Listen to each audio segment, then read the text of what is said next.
This conference will now be recorded.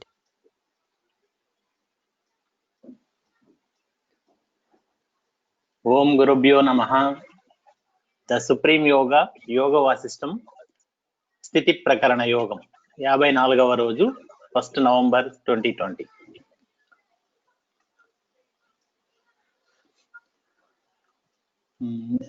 ఒక 2 లైన్లు వెనక్కి తీసుకెళ్తాను madam. Okay.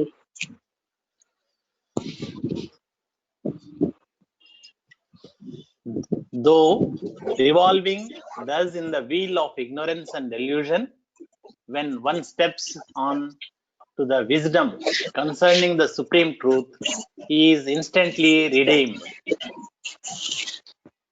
Come, let us go to where your son is engaged in penance after momentarily enjoying the pleasures of the heaven. అని చెప్పేటప్పటికీ session close చేసాం. అంటే ఇప్పుడు ఏంటి, భృగు మహర్షిని శుక్రుడి దగ్గరికి తీసుకెళ్దామని టైం చెప్తోంది. అంటే కాలం పద, ఇప్పుడు వెళ్దాం, నీ కొడుకు స్వర్గ సుఖాలు అనుభవించాక ఆ తపస్సులో ఉన్నాడు, మనం వెళ్ళి చూద్దాం. Vasishtha continued. O Rama, the sage Bhrigu and the deity presiding over time proceeded towards the bank of the river Samanga. సమంగ నదీ తీరానికి ఈ భృగు మహర్షి టైం వెళ్ళారు. టైం అనే దేవత అన్న, కాల దేవత అనే భావంతో చెప్తున్నారు. There the sage Bhrigu saw his son who had another body. అంటే తన కొడుకుని చూశాడు, కానీ తన కొడుకు శరీరంతో లేడు, వేరే శరీరంతో ఉన్నాడు. కారణం ఏంటి? ఆయన తిరిగి జన్మనెత్తాడు కదా, అంటే తన శరీరాన్ని విడిచిపెట్టేసాడు, స్వర్గానికి వెళ్ళాడు, ఇక్కడే వదిలేసాడు ఆ శరీరాన్ని.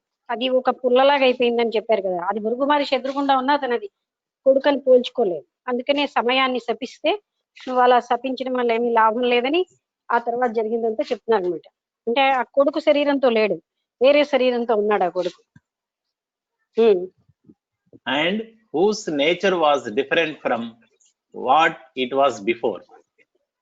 ఆయన స్వభావం కూడా తన కొడుకుగా ఉన్నప్పుడు ఉన్న స్వభావం వేరు, ఇప్పుడు ఆయన స్వభావమే వేరు, రూపం వేరు, స్వభావం వేరు. Who was of a peaceful disposition and whose mind was established in the tranquility of enlightenment.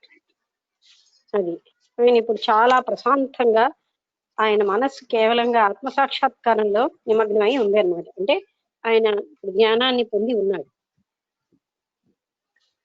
Seeing the two radiant beings standing in front of him, Shukra, the son of Bhrigu, greeted them appropriately. శుక్రుడు ఎదురుగుండా ఇద్దరు కాంతివంతంగా ఉన్న జ్ఞానవంతమైన వ్యక్తులను చూసి ఆయన వాళ్ళని నమస్కరించాడు. గ్రీటెడ్ అంటే ఇప్పుడేమో గుడ్ మార్నింగ్ అందుగా నమస్కరించారు అని చెప్పారు. And seated them on a rock. అప్పుడు వాళ్ళని ఒక రాయి మీద కూర్చోబెట్టాడు. అంటే అప్పుడు కుర్చీలు లేవు కదా, అక్కడ ఉన్న రాళ్లే ఆసనాలు. In soft and sweet words he said. చాలా మృదు మధురమైన స్వరంతో ఆయన ఈ విధంగా చెప్పాడు అనమాట ఆ కొడుకు. O divine beings, I am truly blessed to behold both of you. అని అంటే ఓ డివైన్ బీయింగ్స్ అంటే ఓ దైవ స్వరూపులారా మీరిద్దరు ఇక్కడికి రావడం నేను చాలా, నాకు మంచి, నేను ఆశీర్వదించబడ్డానంటే ధన్యుడయ్యాను. The sage Bhrigu said to him.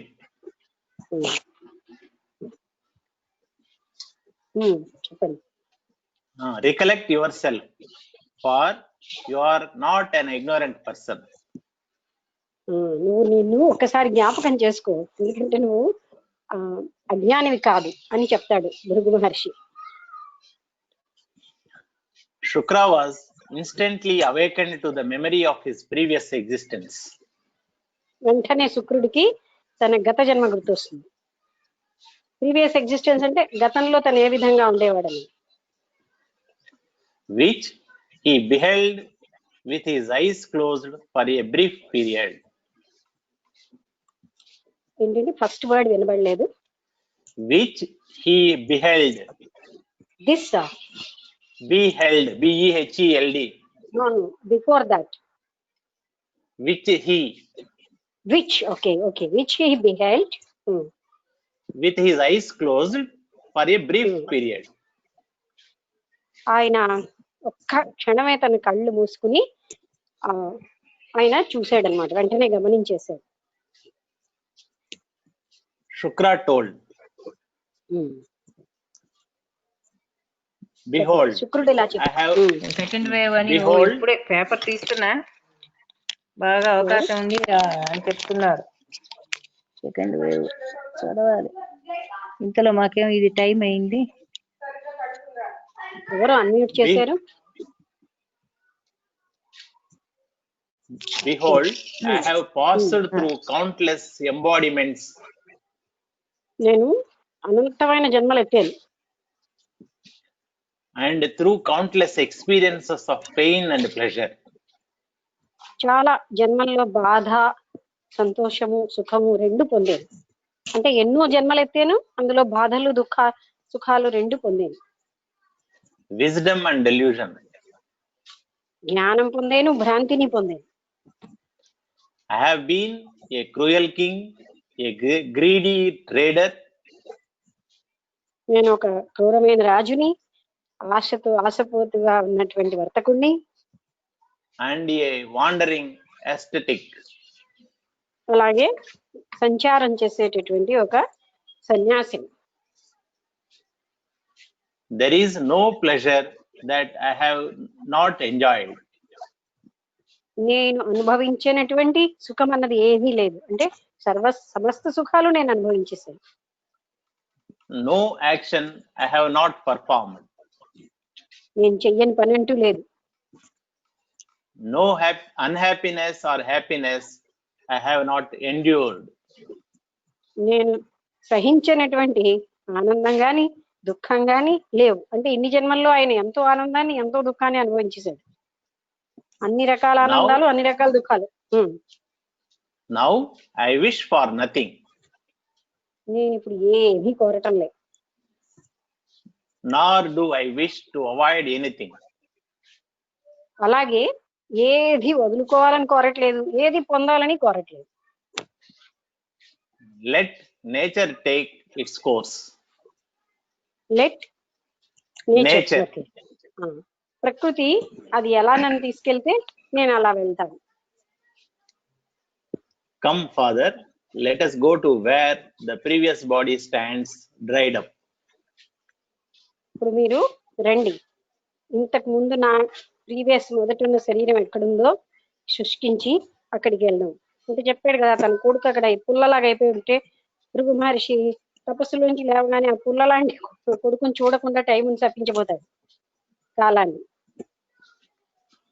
Soon they arrived at the place where the body of Shukra, the son of Bhrigu, lay in an advanced condition of decay. అది అందుకని మొట్టమొదట భృగువే కొడుకైన శుక్రుడు ఏ స్థితిలో అంటే బాగా తపస్సు చేసి శుష్కించిపోయి ఉన్నాడు, ఆ స్థితిలో ఉన్నటువంటి అతన్ని ఆ శరీరం దగ్గరికి తీసుకెళ్తారు. Looking at this, Shukra wailed, W-A-I-L-E-D. WAILED వా? ఓకే, చూడండి, వెయిల్ అంటే దుఃఖించడం ఏంటి? గోల, ఏడ్పు, రోదనము అని ఉంది madam. మొత్తుకోళ్ళు. Ha, look at this body which was admired and adored by even celestial nymphs. అది అంటే దేవతలు కూడా ఈ శరీరాన్ని అభినందించారు. అడోర్డ్ అంటే ఆరాధించారు. అటువంటి శరీరం ఇది, చూడు ఈ శరీరాన్ని అని చెప్తారు. It is now the abode of worms and vermin. ఇప్పుడు అది క్రిమి కీటకాలకి నిలయం అయిపోయింది. O body, you are now known as a corpse and you are truly frightening me.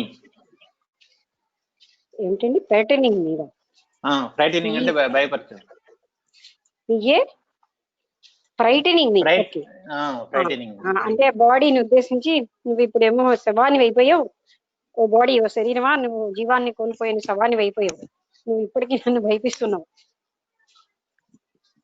Even wild beasts are afraid of your dreadful appearance. నీ భయంకరమైన రూపాన్ని చూసి క్రూర మృగాలు కూడా భయపడతాయి.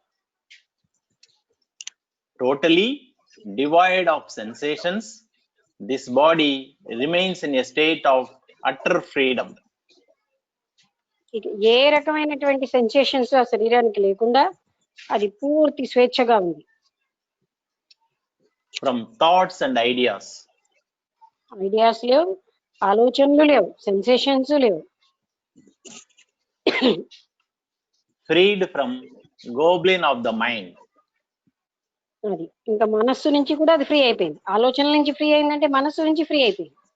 గోబ్లిన్ అంటే అది దెయ్యం లాంటి మనస్సు నుంచి కూడా అది ఫ్రీ అయిపోయింది. It remains unaffected by even natural calamities. ఇంకా చెప్పాలంటే సహజంగా జరిగేటటువంటి ప్రకృతిలో ఉన్న కెలామిటీస్ అంటే భూకంపాలు, వరదలు, వాటికి కూడా అది ఏమీ చలించకుండా ఉంది. ఆ స్థితికి వచ్చేసింది.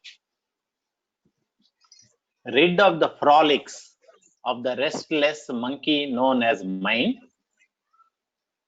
అది రెస్ట్లెస్ గా ఉన్నటువంటి మంకీ లాంటి మనస్సుని కూడా అది వదిలేసింది, అంటే పోగొట్టేసుకుంది, అంటే మనసు కూడా లేదు. This tree of the body has fallen uprooted. ఈ ట్రీ అనే ఈ శరీరం పూర్తిగా సమూలంగా పడిపోయి ఉంది. It is indeed good fortune that I am able to see this body. నా అదృష్టం ఏమిటంటే నేను ఈ శరీరాన్ని, అంటే చూడండి అదృష్టం ఏంటంటే ఇన్ని జన్మలు ఎత్తాక తన పాత శరీరాన్ని చూడగలగడం ఒక అదృష్టమే కదా. ఇప్పటికీ నేను ఈ శరీరాన్ని చూడగలిగాను అని శుక్రుడు అంటున్నాడు. తను ఎన్నో జన్మలు ఎత్తేసాడు తర్వాత, అయినా గురువు కొడుకుగా ఉన్నప్పుడున్న శరీరం అది శిథిలావస్థలో ఉన్నా నా అదృష్టం, నేను దీన్ని చూడగలుగుతున్నాను అన్నాడు. Liberated from sorrow in this dense forest. అది దుఃఖం లేకుండా ఇటువంటి దట్టమైనటువంటి అడవి మధ్యలో ఉన్నది. Shukra, now known as Vasudeva. ఇప్పుడు ఆ శుక్రుడి పేరు ఈ జన్మలో వసుదేవుడు. Bemoaned only that body which was born of Bhrigu, because of all the other bodies were the hallucinations of the original body. అంటే ఆ శరీరం మాత్రమే అతను చూడగలుగుతున్నాడు, మిగతా శరీరాలన్నీ ఆయనకి హాలూసినేషన్స్, అంటే అవేవి లేవు. Which was that of Shukra. Which was of? Which was that of Shukra, the son of sage Bhrigu. అది ఆ శరీరం భృగు కొడుకు అయినటువంటి శుక్రుడిది అన్నమాట. అంటే ఆ జన్మలో భృగు కొడుకుగా పుట్టిన ఆ జన్మలో శరీరం ఈ స్థితిలో ఇంకా ఉంది. తర్వాత ఆయన ఎన్నో జన్మలు ఎత్తాడు. ఇక్కడ ఒక శ్లోకం మేడం.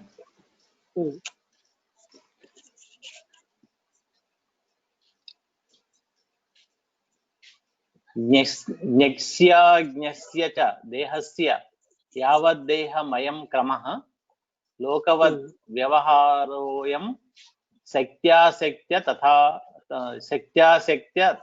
సదా. Whether one is wise or ignorant, as long as the body lost its functions continue unaltered according to its nature. అతను ఒక జ్ఞాని అయినా అజ్ఞాని అయినా సరే ఆ ప్రకృతికి అనుసారంగా ఆ శరీరం యొక్క పనులు జరుగుతూనే ఉంటాయి. And the embodied person functions as it is appropriate in the world, మరి అప్పుడు ఉన్నటువంటి దేశకాల పరిస్థితులను బట్టి ఆ శరీరంలో ఉన్నటువంటి ఆ వ్యక్తి వ్యవహరిస్తూ ఉంటాడు. either attached or unattached. బంధీకృతుడై ఉండొచ్చు, బంధం లేకుండా ఉండొచ్చు. అంటే ఇక్కడ ఏం చెప్తున్నారు, ఇప్పుడు ఆ దేశకాల పరిస్థితులకు అనుకూలంగా అంటే మారిపోతోంది కదా సమయంతో పాటు దేశకాల పరిస్థితులు మారుతున్నాయి, ధర్మాలు మారుతున్నాయి. అప్పుడున్నటువంటి దేశకాల పరిస్థితులకు అనుగుణంగా ఆ శరీరాలు ప్రవర్తించాయి. మళ్ళీ మరొక జన్మలో మరొక రకమైన దేశకాల పరిస్థితులకు అనుకూలంగా ప్రవర్తిస్తాయి అని ఎవరి శరీరమైనా అజ్ఞానైనా జ్ఞానైనా ఆయన శరీరం అక్కడ అందులో ఉన్న జీవి పనిచేస్తూనే ఉంటుంది. ఎలాగా? అప్పుడున్నటువంటి దేశకాల పరిస్థితులకు అనుకూలంగా. The difference between the two lies in their mental dispositions. అది ఏంటంటే కేవలంగా ఈ రెండింటికి తేడా ఏంటి, జ్ఞానికి అజ్ఞానికి అంటే మానసికంగా వాళ్ళ స్థితిల్లోనే తేడా. జ్ఞానికి మనస్సే లేకుండా శుద్ధ మనసు అయిపోతుంది, అజ్ఞాని మనస్సుతోటే వ్యవహరిస్తాడు, జగత్ సత్యం అని భ్రాంతిలో జీవిస్తాడు. In the case of the wise, these are liberating, and in the case of ignorant, these are binding. జ్ఞానికి ఆయన స్వేచ్ఛాయుతంగా ఉంటాడు, అంటే ముక్తి పొంది ఉంటే, అజ్ఞాని బంధీకృతుడై ఉంటాడు. As long as there is the body, so long shall pain be painful and pleasure pleasant. అది శరీరం ఉన్నంత వరకు బాధాకరమైనవి ఉంటాయి, ఆనందదాయకమైన అనుభూతులు ఉంటాయి. But the wise are not attached to either. జ్ఞానులు ఆ సంతోషానికి కానీ దుఃఖానికి కానీ ఏమీ కూడా బంధం కలిగి ఉండరు. సంతోషం అంటే ఆనందపడిపోవడం, దుఃఖం అంటే బాధపడిపోవడం ఏమి ఉండవు. Rejoicing in joy and suffering in suffering, the great ones appear to behave like the ignorant. అది అంటే జ్ఞానులు ఏమిటి చేస్తుంటారు, ఆ జ్ఞాన బాధగా ఉన్నప్పుడు బాధపడుతున్నట్టు, సుఖంలో ఉన్నప్పుడు సుఖపడుతున్నట్టు అజ్ఞానులకు కనబడుతూ వాళ్ళు అలాగా ప్రవర్తిస్తూ ఉంటారు, అలా కనిపిస్తారు, వాళ్ళు అలా జీవిస్తారు. Though in fact they are enlightened. వాళ్ళు ముక్తిని పొందారు కనుక వాళ్ళు హర్షశోకాలు ఏమీ లేకుండా బంధం లేకుండా జీవిస్తారు. The wise behave appropriately in society, though inwardly they are free of all need to conform. ఈ జ్ఞానులు వాళ్ళేమో చాలా కరెక్ట్ గా అప్రోప్రియేట్ గా సరిగ్గా ఈ సంఘంలో ప్రవర్తిస్తూ ఉంటారు.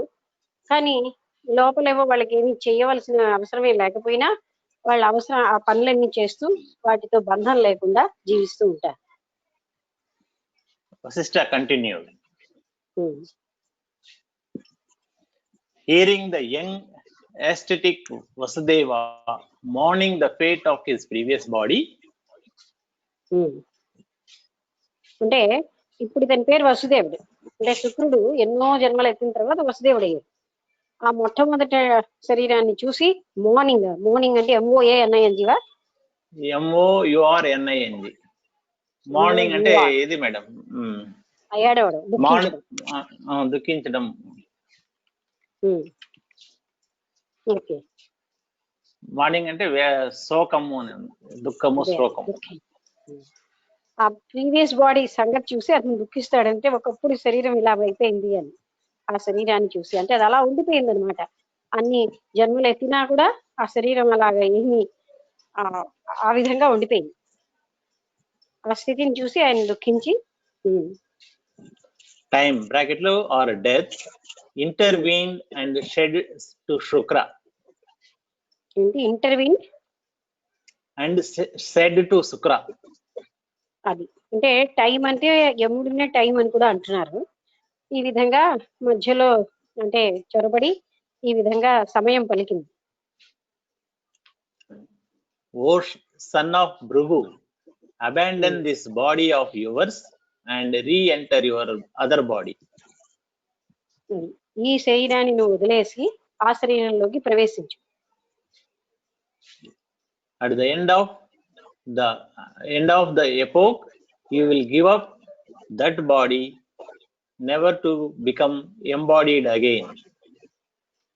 అది. నువ్వేమో ఆ చివరిలో ఈ యుగాంతంలో ఆ శరీరాన్ని కూడా వదిలేస్తావు. అంటే ఈ శుక్రుడు కొడుకు శరీరంలో ప్రవేశించబడినాడు కాబట్టి ఆ శరీరంలోంచి ఇందులో ప్రవేశించు, యుగాంతంలో దీన్ని కూడా వదిలేస్తావు. Having said this, time vanished at that very place. Time vanished at that very place. ఆ స్థలంలోంచే సమయం అదృశ్యం అయిపోయింది. అంటే సమయాన్ని యముడు అంటున్నారు కదా బ్రాకెట్ లో, అందుకని సమయం అనే అనుకుందాం మనం. వానిష్ అంటే డిసపియర్, అదృశ్యం అయిపోయింది. Thereupon Shukra did so. శుక్రుడు ఆ విధంగానే చేశాడు. అంటే వాసుదేవుడి శరీరంలోంచి శుక్రుడు భృగు కొడుకు అయినటువంటి శుక్రుడి శరీరంలో ప్రవేశించాడు అన్నమాట. At that very moment, the body of Vasudeva fell down and became a corpse. అంటే అప్పుడు వసుదేవుడి శరీరంలోంచి ఆ పాత శరీరంలోకి వచ్చేసరికల్లా వసుదేవుడి శరీరం ఒక మళ్ళీ ప్రాణహీనం అయిపోయి శవముగా పడిపోయింది. The sage Bhrigu sprinkled the body of Shukra with holy water. Bhrigu ఏమో తను తపశక్తి ఉన్నది కనుక తన చేతిలో ఉన్నటువంటి ఆ పవిత్రమైన జలాన్ని ఆ శరీరం మీద జల్లేడు. Uttering sacred hymns which had the power to revive that body. ఆయన మంచి పవిత్రమైన మంత్రాలు ఉచ్చరిస్తూ అప్పుడేమో ఆ మంత్రాల వల్ల మళ్ళీ ఆ శరీరం శక్తిని మళ్ళీ తగిన అన్నిటిని పుంజుకుంది, అంటే కోల్పోయినవన్నిటిని పుంజుకుంది. That body became youthful and radiant as it was before. ముందు ఎంత బాగా ఒక యంగ్స్టర్ గా అంటే చిన్నవాడు యువకుడుగా ఉండేవాడు, ఇప్పుడు కూడా ఆయన అలాగే యువకుడుగా మంచి రేడియంట్ అంటే ఏంటి, ఆయన తాను అంటే వర్చస్సుతో ఉన్నాడు అన్నమాట. Shukra got up from the meditative posture and fell prostrate at Bhrugu's feet. ఆయనేమో ఇంతసేపు మెడిటేషన్ లో ఉన్నాడు కదా, ఆ మెడిటేషన్ పోస్టర్ లోంచి లేచి భృగు కాళ్ళకి నమస్కరించాడు. Bhrigu was delighted to see his son. భృగుకి తన కొడుకుని చూసి ఎంతో ఆనందం కలిగింది. ఆ కాలంలో అన్ని సంభవమే, శరీరం వదిలి శరీరంలో ప్రవేశించడం ఏమంటారు, ఆ అన్ని జన్మల తర్వాత కొడుకు మళ్ళీ యంగ్స్టర్ గా రావడం, ఇవన్నీ సంభవమే అప్పట్లో. Okay. Thus resurrected from the dead. Thus resurrected from the dead. అంటే చనిపోయినటువంటి వ్యక్తి తిరిగి జీవనం పుంజుకున్నాడు.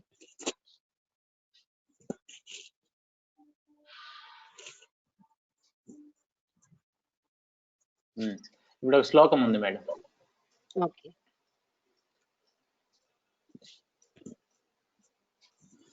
మత్పుత్రోయమితి స్నేహో భృగుమప్య అరదత పరమాత్మీయతా దేహే యావత్ ఆకృతి భావిని.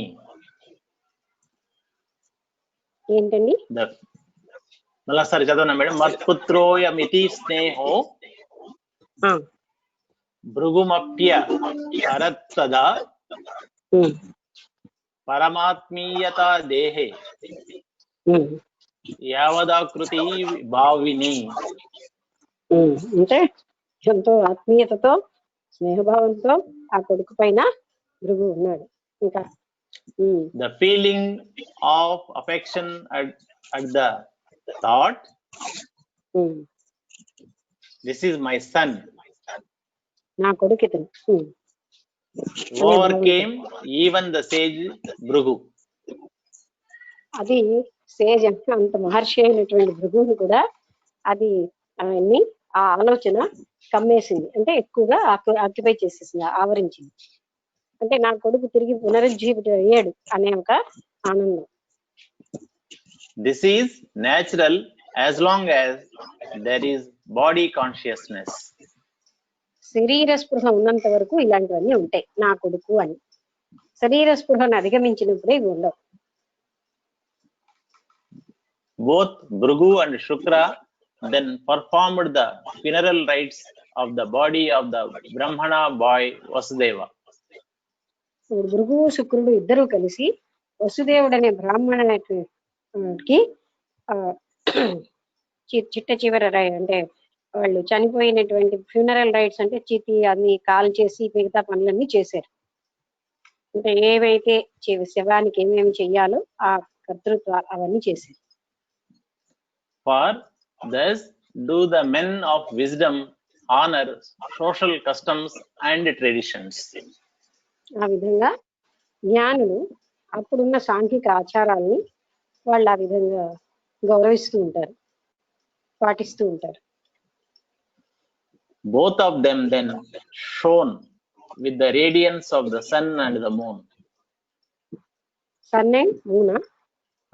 Sun and moon.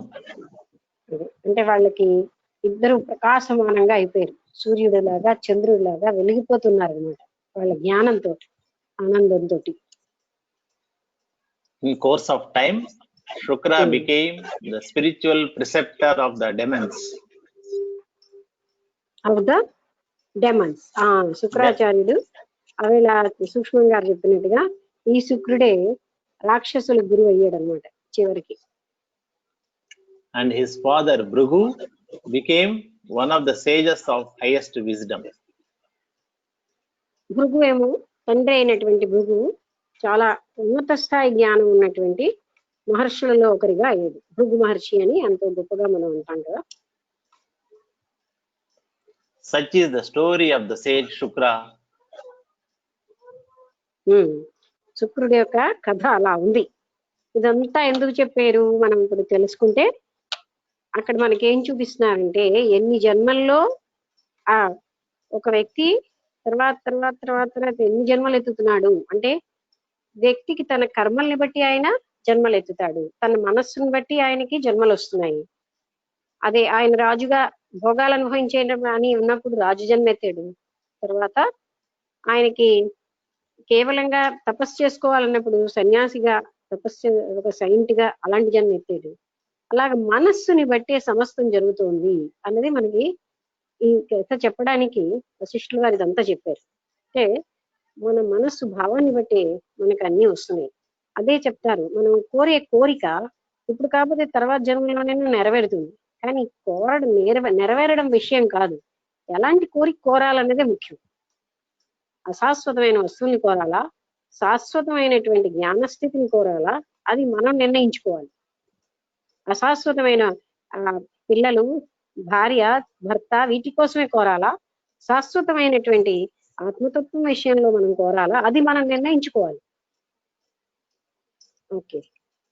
Who on account of his infatuation with a nymph wandered in countless wombs. అది ఇన్ఫాచ్యుయేషన్ అంటే ఏంటి? ఆకర్షణ. ఒక దేవతతో ఆకర్షించబడే ఈ భృగు కొడుకు ఇన్ని జన్మలు ఎత్తాడు.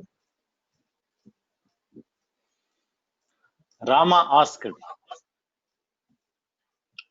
రాముడు అడుగుతున్నాడు వశిష్ఠులు వారు, Holy sir, why does not the wish of others materialize as the wish of Shukra materialized in his ascent to heaven, etc.? Ramulu వారు మనలాగే క్వశ్చన్ అడుగుతున్నారు. ఏమడిగాడు? శుక్రుడు కోరుకున్నట్టుగా హెవెన్కి వెళ్ళిపోయాడు, అలా సామాన్యులందరి యొక్క కోరికలు ఎందుకు నెరవేరట్లేదు?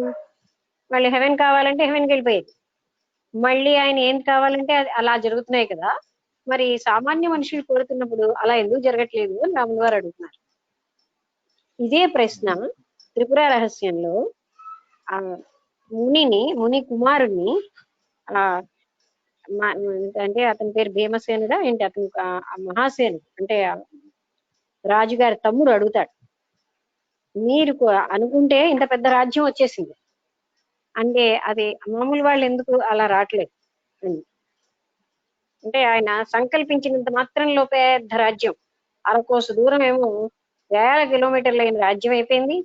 ఒక్క రోజేమో ఇక్కడ 140 కోట్ల ఎంతో 1200 ఎంత ఆ పీరియడ్ అన్ని కోట్ల సంవత్సరాలు అయిపోయి బయట, ఒక్కరోజు అక్కడ గండశిలలో. అదే ప్రశ్న ఇప్పుడు రాములు వారు వశిష్ఠుల వారిని అడుగుతున్నారు. సామాన్యులు ఇలా హెవెన్ కోరుకుంటే వెంటనే హెవెన్కి వెళ్ళిపోలేదేంటి, భృగు కొడుకు అయినటువంటి శుక్రుడు ఏంటి కోరితే అలా అయిపోయింది ఏంటి అని అడుగుతున్నారు. Okay. Vasishtha replied, Shukra's mind was pure, since that was his first embodiment. శుక్రుడి యొక్క మనస్సు చాలా పవిత్రంగా ఉంది. ఇంకా అది ఆయన మొట్టమొదటి జన్మ తీసుకున్నాడు కదా అప్పుడు, అందుకని ఆయన చాలా పవిత్రమైన మనస్సుతో ఉన్నాడు అని వశిష్ఠుల వారు సమాధానం చెప్పారు. That mind was not loaded with the impurities of other previous embodiments. అది అంటే గత జన్మ చెడు వాసనలు ఏమీ లేకుండా పవిత్రంగా ఉంది ఆ మనస్సు. That mind is pure, in which all cravings are in a state of quiescence. నెసెన్స్ అంటే నథింగ్, ఏమీ లేకుండా ఉంటాయి. ఏ రకమైన కోరికలు లేనటువంటి ఆ మనస్సే పవిత్రమైన మనస్సు. Whatever that pure mind wishes, that materializes. పవిత్రమైన మనస్సు ఏది కోరితే అది జరిగిపోతూ ఉంటుంది, అంటే మెటీరియలైజ్ అవుతుంది, అనుకున్నది అయిపోతూ ఉంటుంది. స్వర్గానికి వెళ్ళాలంటే వెళ్ళిపోగలరు అలా. What happened in this respect to Shukra is possible for everyone else. శుక్రుడికి సంభవించినట్టుగా ప్రతి ఒక్కరికి సంభవించగలదు. అది ప్యూర్ హార్ట్ ఉంటే. అదే అక్కడ గండశిలా ఉపాఖ్యానంలో మునిపుత్రుడు అదే చెప్తాడు. అంటే ఆయన సాధన చేసి పవిత్ర స్థితికి వచ్చేసాడు గనకే ఆయనకి తన సంకల్పం అంతా అయిపోతుంది. అంటే మనస్సుని వికల్పాలు లేకుండా, ఏ రకమైన కోరికలు లేకుండా చేసేసుకున్నాడు ఆయన. Shukra had been taught by his father Bhrigu. శుక్రుడు యొక్క తండ్రి భృగు వల్ల ఆయన నేర్చుకున్నాడని. Concerning the succession of births, జన్మల పరంపర విషయాలన్నీ నేర్చుకున్నాడు తండ్రి నుంచి. and this teaching had conditioned Shukra's mind. ఆయన జ్ఞానం శుక్రుడి యొక్క మనస్సుని కండిషన్ చేసేసింది, అంటే నిబద్ధత చేసేసింది. ఇప్పుడు చూశారు కదండి, జ్ఞానం బంధించేసింది. అందుకే జ్ఞానం బంధ అన్నారు. అంటే జ్ఞానం కూడా వదిలేయాలి నిజమైన ముక్తికి. గత జ్ఞానం, సంపాదించిన అనుభవ జ్ఞానం అన్ని వదిలేయాలి. Okay. Which conjured up the expansion of such conditioning. అది అంటే ఆ అజ్ఞానం వల్లే ఇన్ని రకాలుగా ఆలోచనలు వచ్చాయి. Only when the mind is totally purified of all conditioning, మనసులో సమస్తమైనటువంటి కండిషనింగ్స్ అంటే నిబద్ధతలు అజ్ఞానం వల్ల వచ్చినవి పోయినప్పుడు does it regain its utter purity. మళ్ళీ అది దాని మొదటి పవిత్రతని సంపాదించుకోగలదు. అందుకే కృష్ణమూర్తి గారు ఎక్కువగా కండిషనింగ్ వర్డ్ వాడతారు. కండిషనింగ్ ఏంటి? నిబద్ధత. అంటే మనం డిసిప్లిన్ అంటాం, లేకపోతే మనకు కూడా చాలా కండిషనింగ్స్ ఉంటాయి. అంటే చిన్నప్పటి నుంచి మనకు కొన్ని విలువలు వస్తాయి, మనకు కొన్ని భావాలు ఉంటాయి, ఒక వ్యక్తి మీద, ఒక ప్రదేశం మీద, మన ఐడియాల మీద, అవన్నిటిని కండిషనింగ్ అంటారు. అంటే వాటితోటి మనం నిబద్ధత అయిపోతున్నాం. నేను చాలా మంచివాడిని అనేది ఒక కండిషనింగ్. అలాగనమాట మనం ఎన్నో భావాలకి, వ్యక్తులకి కండిషన్ అయిపోతాం, పరిస్థితులకి, ఐడియాస్కి. మన మనసులో అవి కండిషనింగ్, నేర్చుకున్న జ్ఞానం మన కండిషనింగ్ లో పెట్టేస్తుంది. కండిషన్ అంటే ఇక్కడ ఏమిటి? అది నిబద్ధం అయిపోతాం, దాన్ని మించి మనం వెళ్ళాం, ఆలోచించాం, అదే సత్యం అని భావిస్తాం, దాన్ని కండిషనింగ్ అంటారు. Okay. That pure mind experiences liberation. అటువంటి స్వచ్ఛమైన మనస్సే ముక్తిని పొందగలదు. ఇదే విషయం త్రిపుర రహస్యంలో కూడా నిర్వికల్పమైన స్థితిలోనే మోక్షం సంభవం. వికల్పాలు ఉన్నంత వరకు అక్కడ, అంటే మోక్షం అనేది కేవలంగా ఆత్మస్థితి అక్కడే ఉంది. అది ప్యూర్ అర్థంలాగా అయిపోయినప్పుడు చైతన్య స్థితిలో మోక్షం, చైతన్యం అనేది ప్రతిబింబిస్తుంది మనసులో. అంటే మనసు ఎప్పుడు ప్యూర్ గా ప్రశుద్ధ అంతరంగం అయిపోవాలి. ఏ రకమైన విషయ వాసనలు లేకుండా అయిపోయినప్పుడే మోక్షం సంభవం. Vasishtha continued. Um, The diversity that is seen in this creation okay. Um, O Rama, is um. but an appearance of diversity.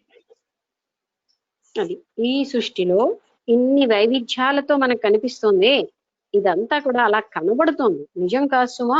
It appears, అలా కనబడుతోంది, దృశ్యమానంగా ఉంది, కానీ అది నిజం కాదు అని చెప్పడం.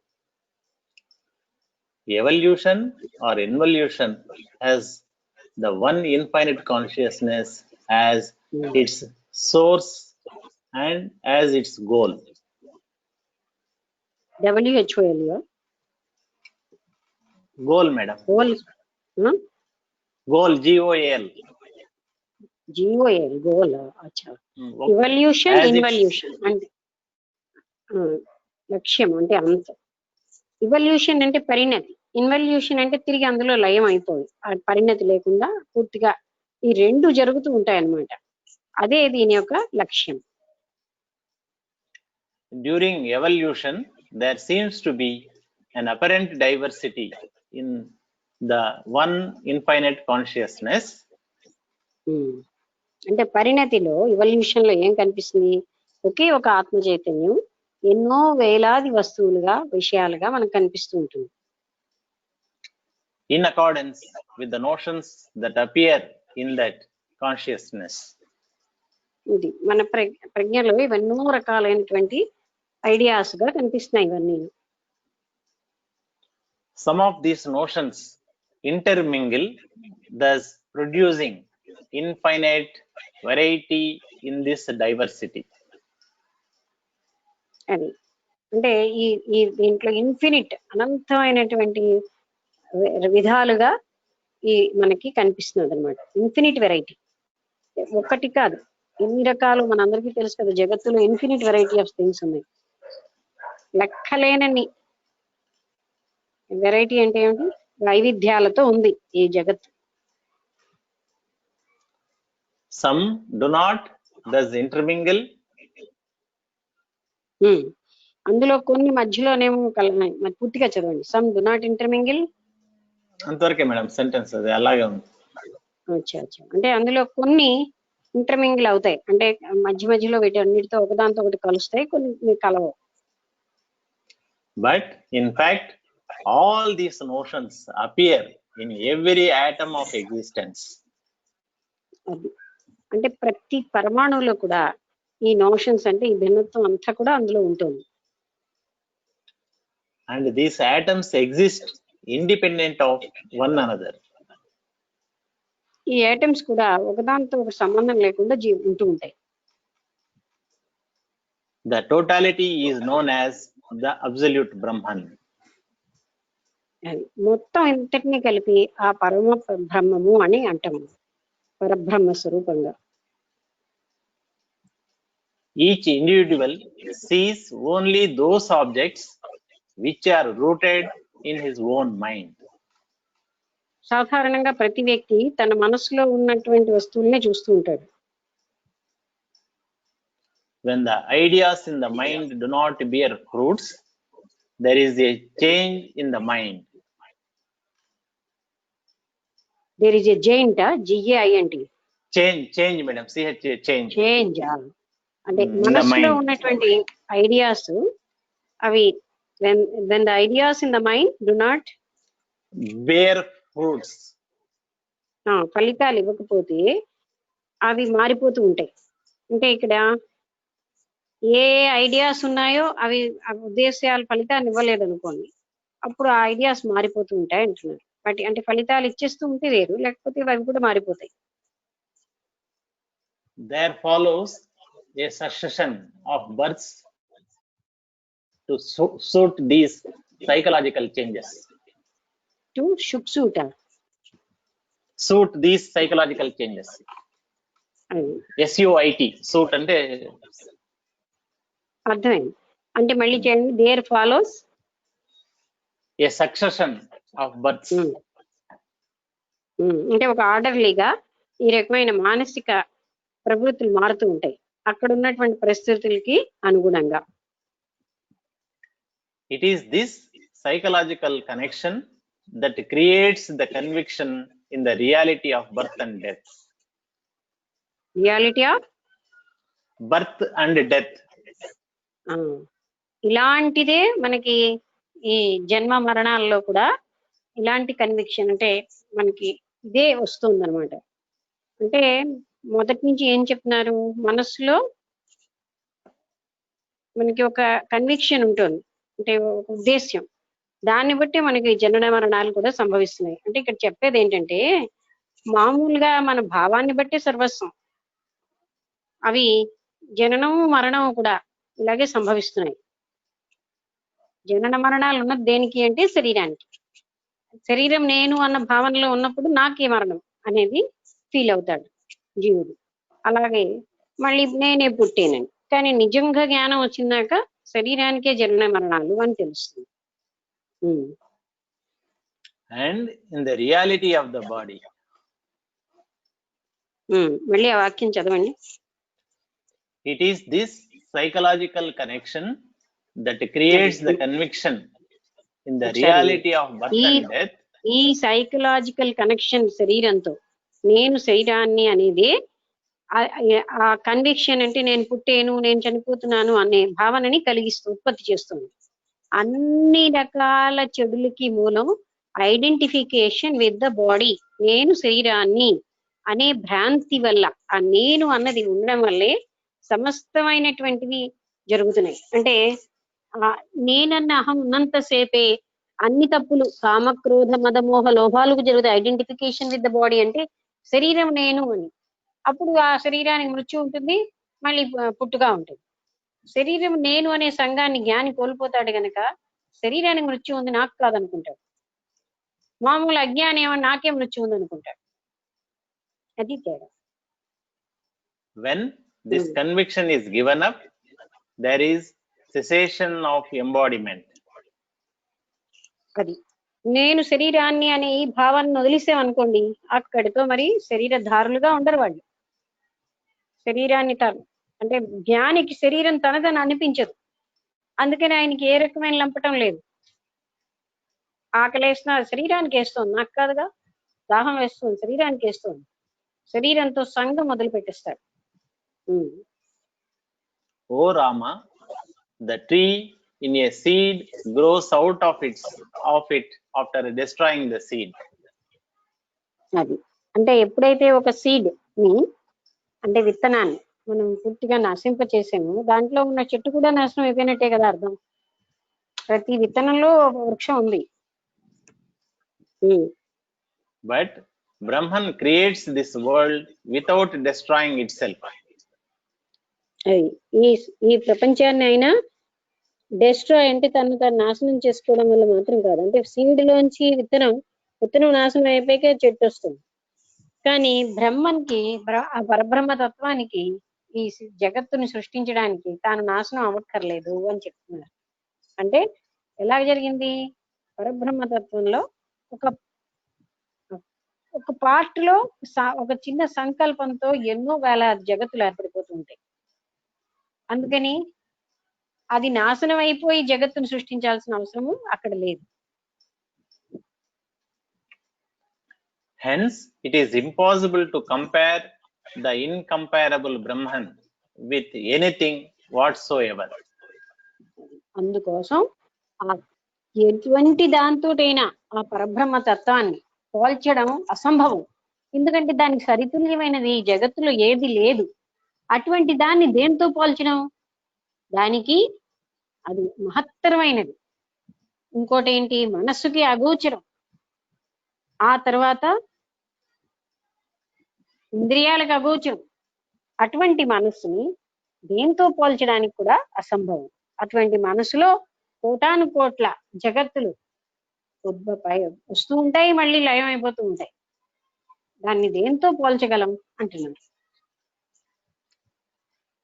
whereas the tree, etc., are definable material substances. చెట్టు మొదలవన్నిటిని మనం వర్ణించగలం, ఆ అనంతత్వాన్ని వర్ణించలేం. Brahman is nameless and formless being. ఆ పరబ్రహ్మ తత్వానికి పేరు లేదు, రూపం లేదు. It is Brahman alone that becomes what appears to be of a different nature. ఎన్నో వేరు వేరు స్వభావాలుగా కనబడుతున్నా, ఎన్నో వేరు వేరు రూపాలలో కనబడుతున్న ఇదంతా కూడా కేవలంగా బ్రహ్మమే, ఇంకా తప్ప మరొకటి లేదు, అన్యం అంటూ ఏది లేదు. Yet, from another point of view, it does not so become. ఇంకొక విధంగా చూస్తే అది అలా లేదు. It does not so become. Full స్టాఫా కామా ఉంది మేడం, ఇంకొక కంటిన్యూషన్. చదవండి. For it is eternal and changeless. అది శాశ్వతంగా మార్పు లేకుండా ఉంది గనక అది ఇంకొక రకంగా జరగదు. అంటే బ్రహ్మం అన్నది శాశ్వతమైనది, మార్పు లేనిది. శ్లోకం మేడం. దృశ్యం పశ్యన్ స్వమాత్మానం న ద్రష్ట సంప్రపశ్యతి ప్రపంచాక్రాంత సంవిత్తేః కశ్యోదేతి నిజాస్థితిః. ఏది నిజస్థితి? కశ్యాదేతి. దృశ్యం చదవండి, మీరు మీనింగ్ చదవండి. When the self is seen as an object, అంటే మనలో ఉన్నటువంటి ఆత్మని ఒక వస్తువుగా మనం చూసినప్పుడు, వస్తువు అంటే అదే వస్తువుని చూసినట్టుగా. the seed is not seen. అక్కడ ఉన్నటువంటి సీడ్ కనబడదు మనకు. seer madam, SEER. ఓ ద్రష్ట, చూసేవాడు లేడు. నేను అదే అనుకున్నా సీడ్ ఎలా వచ్చిందా అని. సియర్ అంటే వన్ హూ సీస్, అతను చూసేవాడు అక్కడ ఉండడు. బ్రహ్మాన్ని మనం ఈ పాయింట్ మనకి చాలా సార్లు వచ్చింది కదా, చూసేవాడు లేడు, చూడబడేది లేదు, చూసే ప్రక్రియ లేదు. రియలైజర్ అన్నా సీయింగ్ అన్నా ఒకటి. As long as the object universe is perceived, one does not realize the self. అది ఈ వస్తువులతో విభిన్నంగా ఉన్న ఈ జగత్తుని చూస్తున్నంత కాలం, దాన్ని గ్రహిస్తున్నంత కాలం ఆత్మని గ్రహించలేదు. When you see the mirage as water, you do not perceive the rising hot air. Rising of hot air, rising hot air. అంటే మిరేజ్ అంటే ఎండమావు. ఎండమావులో నీరు మీరు చూస్తున్న సేపు అక్కడ ఉన్నటువంటి వేడిగా ఉన్న గాలిని మీరు చూడలేకపోతున్నారు. But when you perceive the hot air, you do not see water in the mirage. వేడిగా ఉన్న గాలిని ఎప్పుడైతే మీరు చూసారో అప్పుడు నీళ్లు కనబడవు. అంటే ఎండమావిలో నీరు అనేది కనబడదు. When one is truth, the other is not. ఒకటి నిజమైతే ఇంకోటి కాదు. It is only when the division between the seer and the seen is given up. అంటే చూసేవాడికి చూడబడే దానికి ఉన్న తేడాని వదిలేస్తే,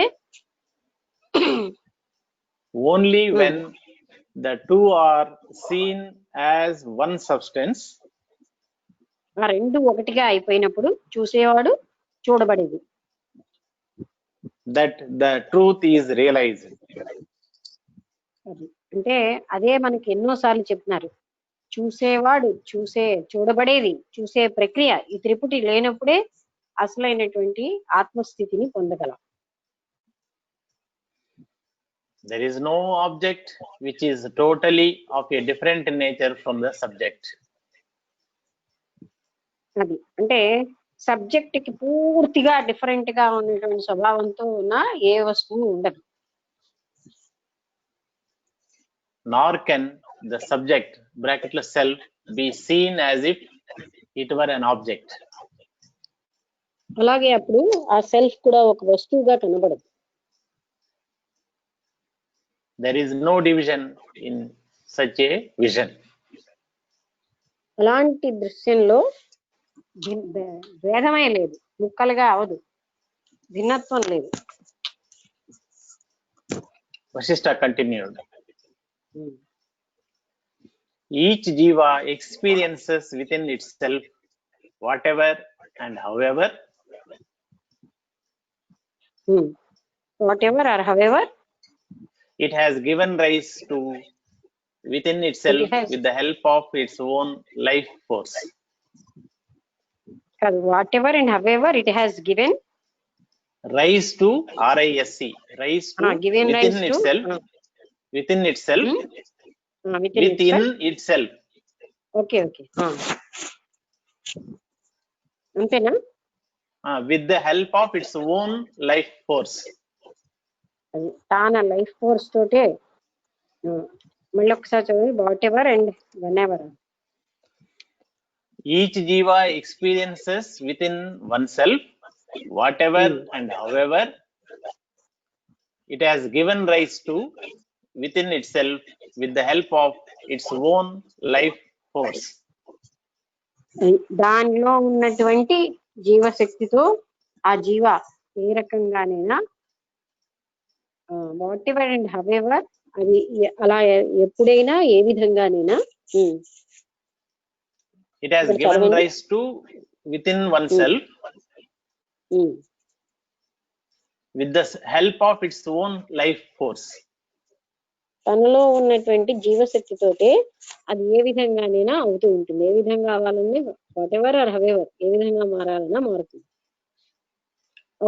ఆకారం ఇస్తుంది.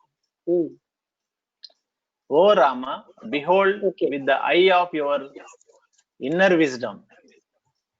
నీకున్నటువంటి అంతర్గత జ్ఞానం అనే కంటితోటి నువ్వు చూడు, అన్ని తెలుసుకో.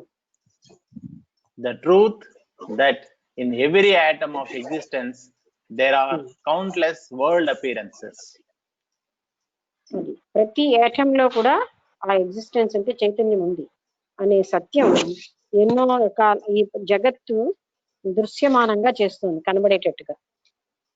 అంటే జగత్తు అసలు దృశ్యమానం కాదు, కనబడేటి అంటే సత్యం కాదు, అది సత్యంగా కనబడేటట్టుగా చేస్తుంది.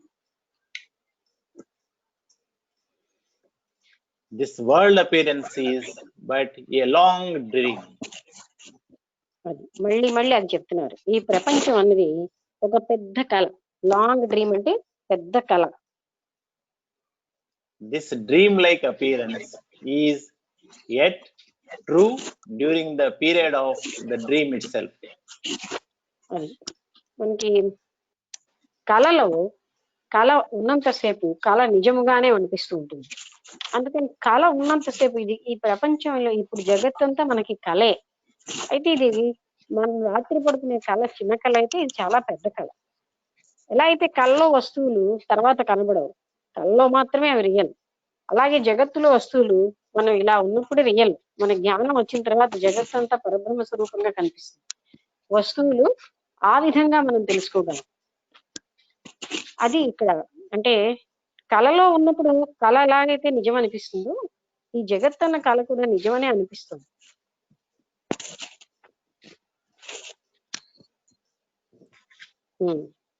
Within every atom is the potential experience of every kind.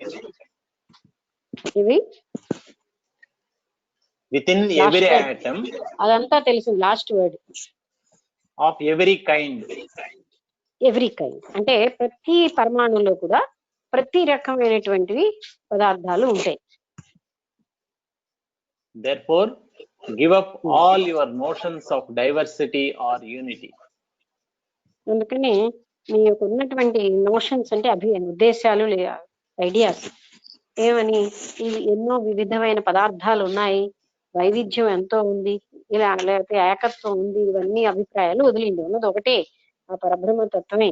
ఇవన్నీ కూడా ఎపియరెన్స్ అంటే కనిపిస్తున్నాయి. ఎలా కనిపిస్తున్నాయి? మనకి దర్పణం అంటే అద్దంలో ఉన్నటువంటి ప్రతిబింబమే. ఎలాంటిదో జగత్తు అలాంటిది. జగత్తు రియల్ గా లేదు, అది ప్రతిబింబంలా ఉన్నా మనం రియల్ గా ఉందని భావిస్తున్నాం. అందుకని ఇలాంటి ఐడియాస్ వదిలిపెట్టి okay time, space, action and matter are all but different aspects of the one infinite consciousness. సమయం అని, ప్రదేశం అని, టైం, స్పేస్, యాక్షన్ పని అని, తర్వాత ద్రవ్యం, ఇవి ఆ ఇన్ఫినిట్ కాన్షియన్స్ యొక్క లక్షణాలు. The rare few realize that the world appearance seen within themselves is illusory. చాలా తక్కువ మందే గమనిస్తారు ఈ ప్రపంచం నాకు కనిపిస్తున్నటువంటి, నా మనసులో కనిపిస్తున్న ఈ ప్రపంచం భ్రాంతి మాత్రమే అని. Except as the one infinite consciousness which alone is ever true. అంటే కేవలం ఆ ఒక్క అనంత చైతన్యమైన ఆ పరబ్రహ్మ స్వరూపమే నిజం, మరి ఏది నిజం కాదు. ఈ జగత్తు గాని, జగత్తులో ఉన్న వైవిధ్యమైన వస్తువులు గాని, ఇవేది నిజం కాదు. కేవలంగా అనంత చైతన్యమైనటువంటి ఆ పరబ్రహ్మ స్వరూపం అని ఏ పేరు పెట్టినా అదే నిజం, ఇంకేది కాదు. On account of this consciousness, the world appears in the jiva. ఇలా మన భ్రాంతి ఉండడం బట్టి జీవుడికి ప్రపంచం వేరుగా కనబడుతుంది. And there are jiva within jiva. జీవుల్లో జీవుడులు ఉన్నాయి. Ad infinitum. అది అనంతత్వానికి యాడ్ చేస్తుంది, కలుపుతుంది. It is when one thus experiences the truth that he is freed from illusion. ఎప్పుడైతే వ్యక్తి సత్యాన్ని అనుభవించగలుగుతాడో, చూడగలుగుతాడో, అప్పుడు భ్రాంతి అన్నది పూర్తిగా తొలగిపోతుంది.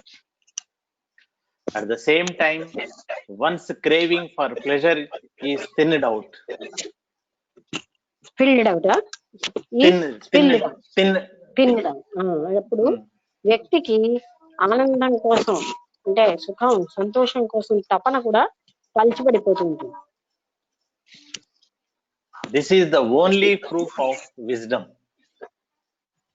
అది మాత్రమే, అంటే ఇది పలచబడిపోయి జగత్ యొక్క ఎపీరియన్స్ గాని, కోరికలు గాని ఏమీ లేకుండా అయిపోవడమే వాళ్ళ జ్ఞానం వచ్చింది. అంటే దృశ్య ప్రపంచము అది కేవలంగా ఆత్మ చైతన్యం అయి ఉంది అన్న జ్ఞానం వచ్చిందని చెప్పగలం. వాళ్ళు ఆత్మ సాక్షాత్కారం పొందేరు అని చెప్పగలం, ముక్తులు అయ్యేరు అని చెప్పగలం. ఇక్కడ ఒక శ్లోకం ఉంది మేడం. చిత్రామృతం నామృతమేవ విద్ధి. లేకపోతే టైం అయిపోయిందేమో, ఇంకా 2 minutes ఉంది మేడం. ఓకే, చదవనా? చిత్తామృతం లేకపోతే ఇది ఆపి రేపటి నుంచి శ్లోకంతో మొదలెడదాం. సరే మేడం. అంటే ఇప్పుడు మనం ఇప్పుడు అయిపోయిన విషయంలో ఎవరికైనా సందేహం ఉంటే అడగండి. ఇంతవరకు ఇవాళ చదివిన విషయాల్లో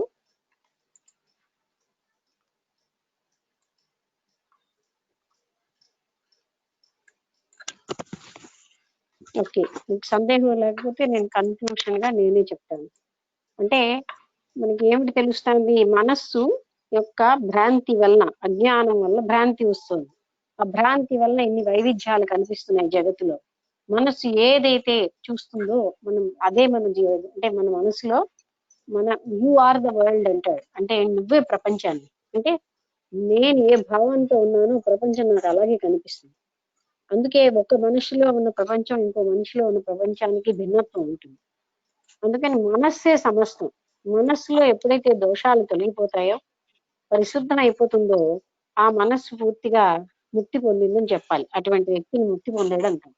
అంటే మనస్సు కారణంగానే ఇన్ని రకాలైనటువంటి కథల్ని వశిష్ఠులు వారు మనకి ఎందుకు చెప్తున్నారంటే, అక్కడ లవణుడి కథ గాని, ఇక్కడ ఈ శుక్రుడి కథ గాని, మనస్సు కారణంగానే ఆయన అన్ని జన్మలు ఎత్తాడు, మనసులో ఉన్న కోరికల కారణంగా.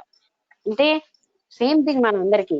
అంటే రాములు వారు ఏమడుగుతున్నాడంటే వాళ్ళకి శుక్రుడికి ఎలా సంభవించేసింది, ఆయన అనుకోగానే స్వర్గానికి ఎలా వెళ్ళిపోయాడు, మనం ఎందుకు వెళ్ళలేకపోతున్నాం అంటే శుద్ధ మనస్సు ఉన్నటువంటి వ్యక్తి ఎప్పుడైనా తను సంకల్పించింది జరిగిపోతుంది పరిశుద్ధ అంతరంగం ఉంటే.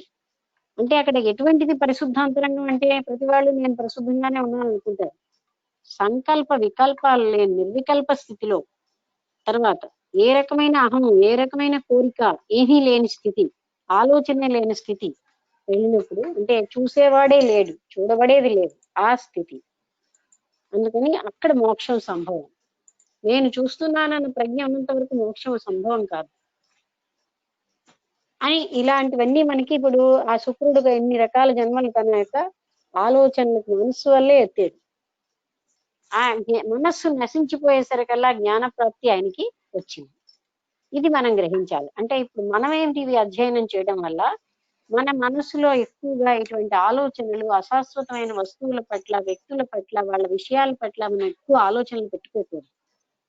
అయితే ఎలాగండి పెట్టుకోకుండా, నేను పెట్టుకోకపోతే ఏం జరిగిపోతుంది, ఏమీ జరగదు, అన్ని అద్భుతంగా జరుగుతాయి.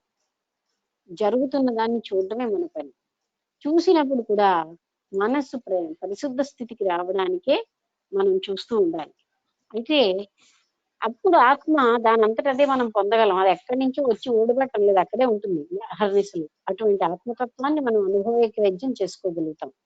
అలా అడ్డేది కేవలం మనస్సు సుమి అనే దాన్ని చాలా కథల్లో వశిష్ఠుల వారు చెప్తున్నారు. మనస్సు వల్లే మన ఏవ మనుష్యానం కారణం బంధమోక్షణ. బంధానికి గాని మోక్షానికి గాని మనస్సే కారణం.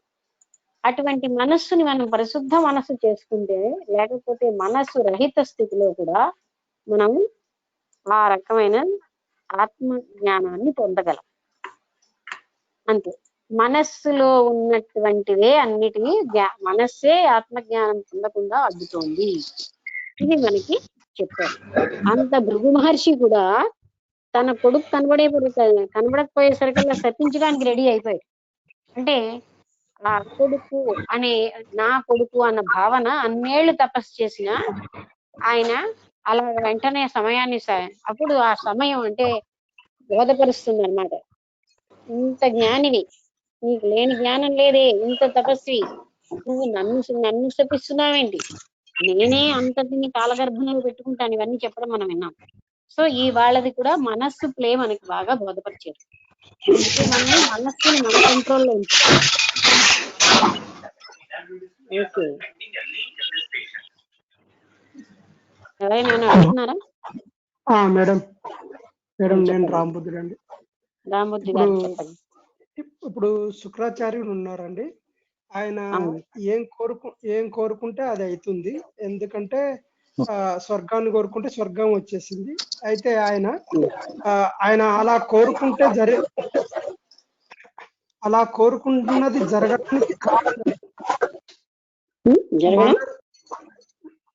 అలా కోరుకుంటే జరగడానికి కారణం ఆయన నిర్వికల్పంగా ఉండే మనసు, అంటే పవిత్రమైన మనసు వచ్చింది కాబట్టి ఆయన అలా కోరుకోగలిగాడు. అయితే అంటే మోక్ష స్థితిలో కోరిక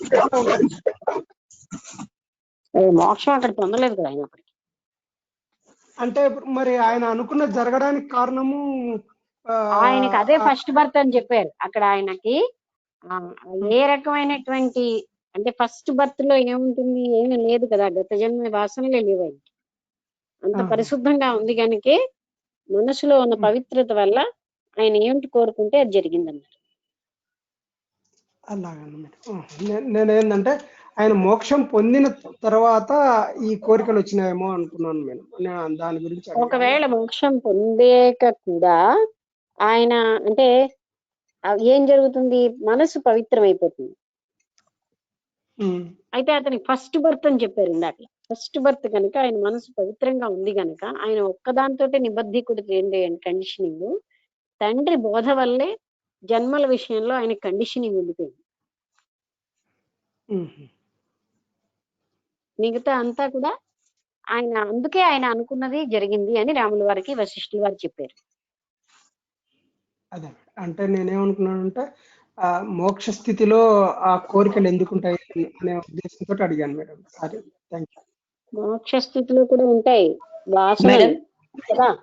వాసనల వల్ల, గత వాసనలు, ప్రారంభ వాసనల వల్ల కూడా కోరిక కాదు, అంటే చెయ్యవలసిన కర్మ ఉంటుంది. చెప్పండి. ప్రారంధంలో చేయవలసిన కర్మ ఉంటుంది, అది అది అది అయిపోతే మోక్షం ఇది అనేది వస్తుంది. అంటే మోక్షం పొందినా ఆయన ప్రారంధానుసారంగా వాసనల వల్ల కర్మలు చేస్తాడు. మోక్షం జీవించుండగానే మోక్షం పొందేస్తాడు.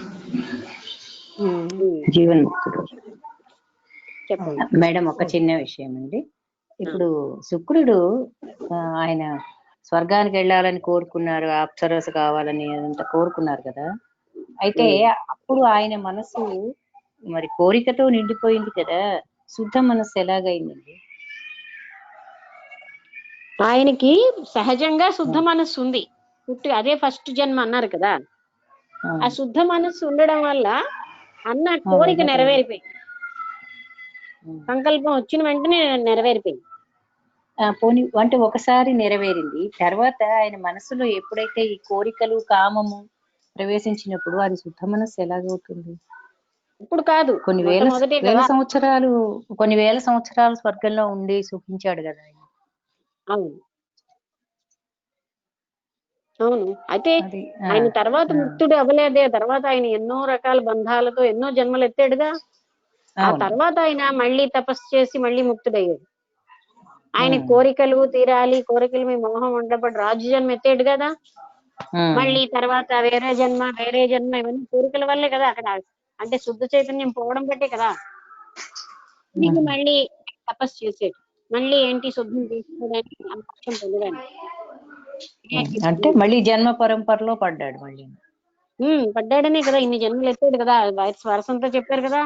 తర్వాత లాస్ట్ లో మళ్ళీ ఆయనకి వీటన్నిటి మీద విముఖత వచ్చి ఆయన తపస్సు చేశాడు.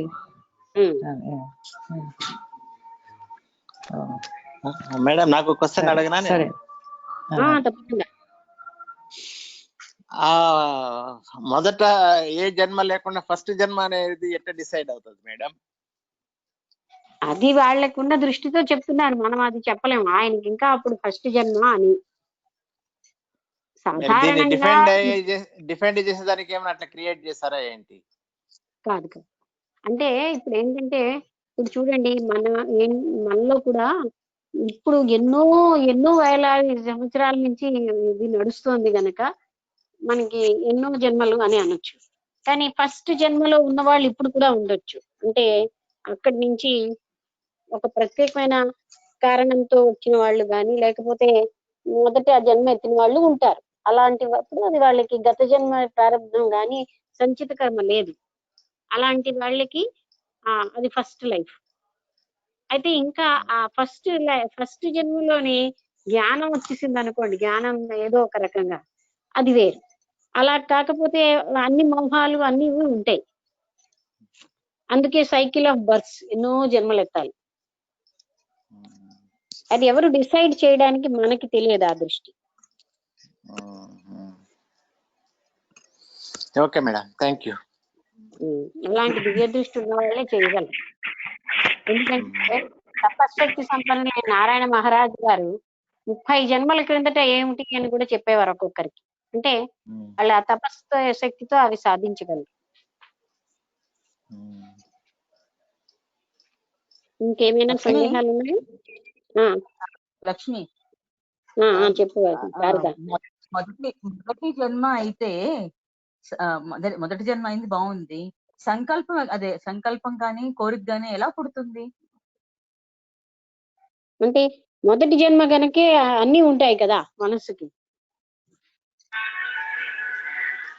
నేను శరీరాన్ని అనే భావనే చాలు.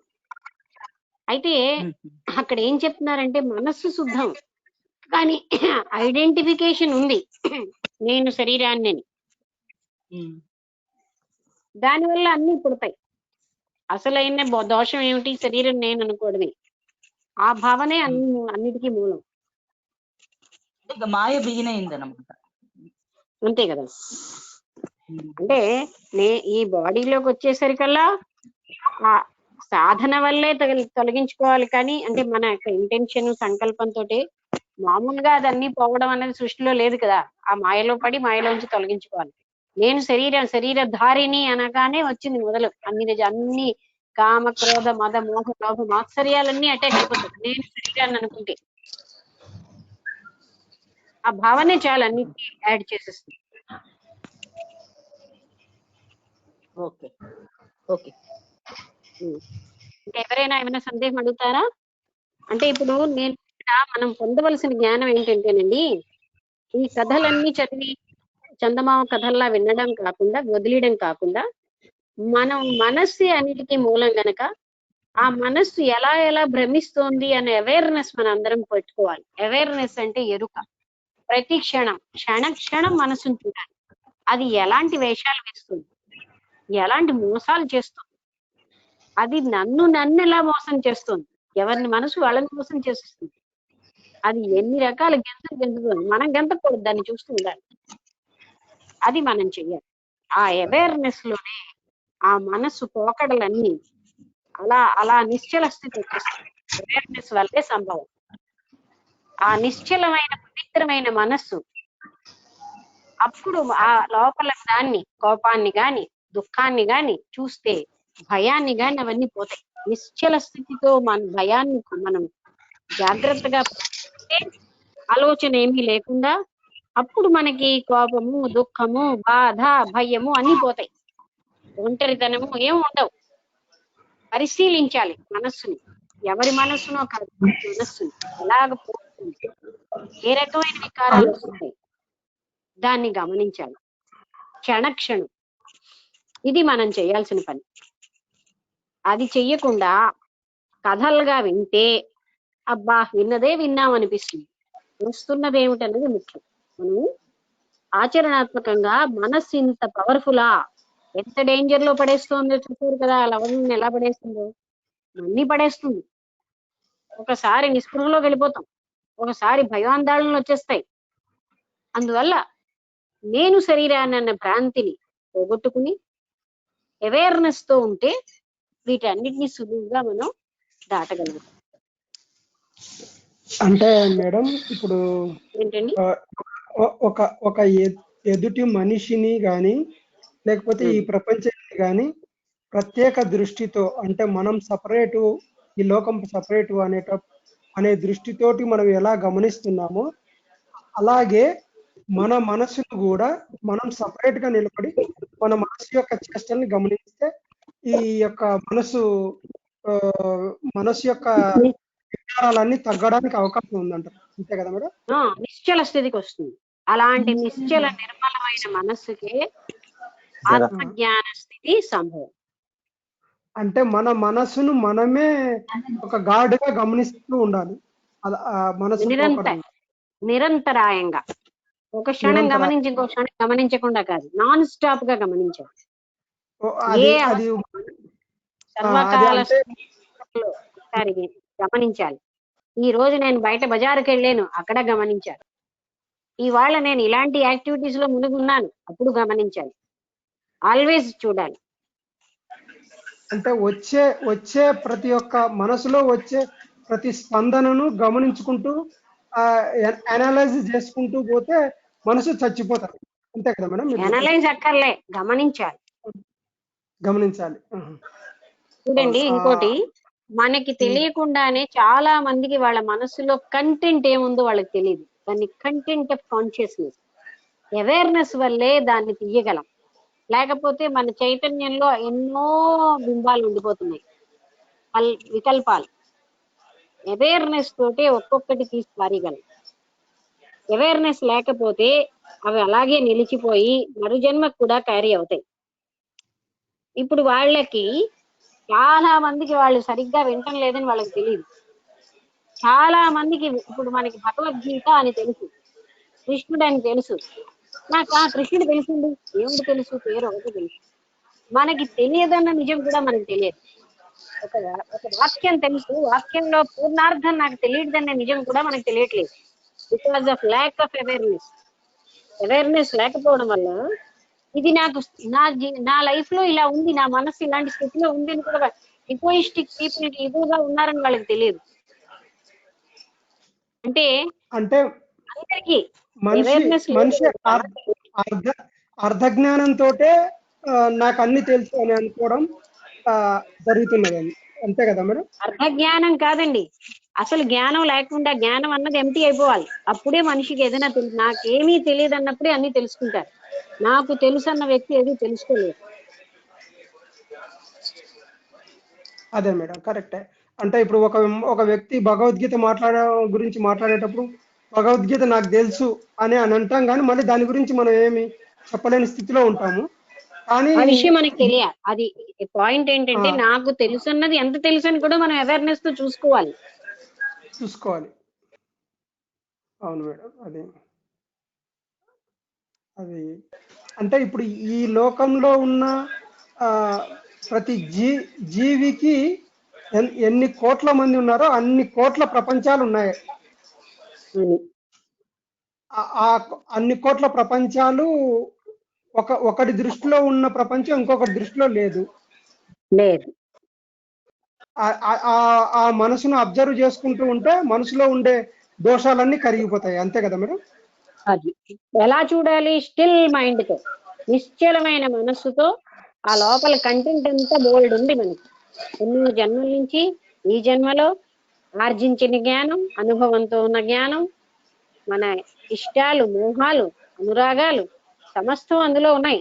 వాటన్నిటినీ మనం అవేర్నెస్ తో, స్టిల్ మైండ్ తో, చాయిస్లెస్ అవేర్నెస్, అక్కడ చాయిస్ పెట్టని అవేర్నెస్ తో, ఒక పవిత్రమైన మానసిక స్థితితో చూడడం వల్ల అవి అలా డ్రాప్ అయిపోతాయి. అవగాహన వల్ల, వాటిలోంచి పారిపోవడం వల్ల ఎప్పుడూ అక్కడే ఉంటాయి. వాటిని వాటిని చూడాలి. మనం చూడడం వల్లే అవి పోతుంటాయి. సమగ్రంగా చూడాలి. తటస్థ స్థితిలో మన మనిషి యొక్క చెడ్డ కానీ మంచి కానీ తటస్థ స్థితి కూడా పెట్టొద్దు, ఎందుకంటే మళ్ళీ అది కన్ఫ్యూజన్.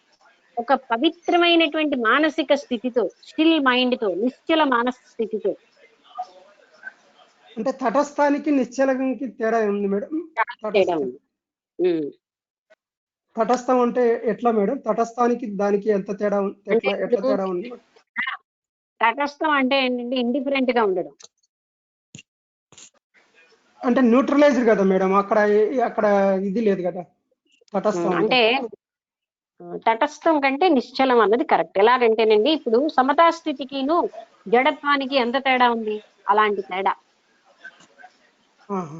జడత్వం వల్ల కూడా వస్తువు స్థిరంగా ఉంటుంది, సమతా స్థితి వల్ల కూడా స్థిరంగా ఉంటుంది. సమతా స్థితి అంటే జ్ఞానంతో కలిగిన, సమతా స్థితి అంటే ఒక రిజల్టెంట్ ఆఫ్ డిఫరెంట్ ఫోర్సెస్, రెండు ఆపోజిట్ ఫోర్సెస్ ఈక్వల్ గా అక్కడ వస్తూ ఉంటే ఆ వస్తువు స్థిరంగా ఉంటుంది బికాస్ ఆఫ్ ద ఫోర్సెస్. జడ వస్తువు అంటే inertia, it is still not moving. Lot of difference. అందుకని పదం మెయిన్ కాదు అక్కడ. Still mind and pure mind is essential.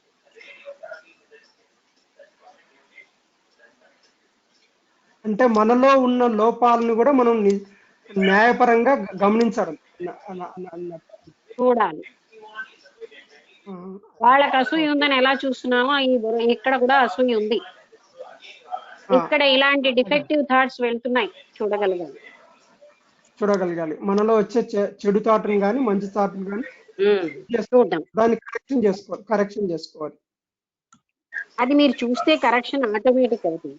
నిశ్చలమైన ప్యూర్ మైండ్ తో చూడగలిగితే the correction will be done itself then and there. Okay madam, thank you madam. అందరికీ నమస్కారం, ముగించేద్దాం.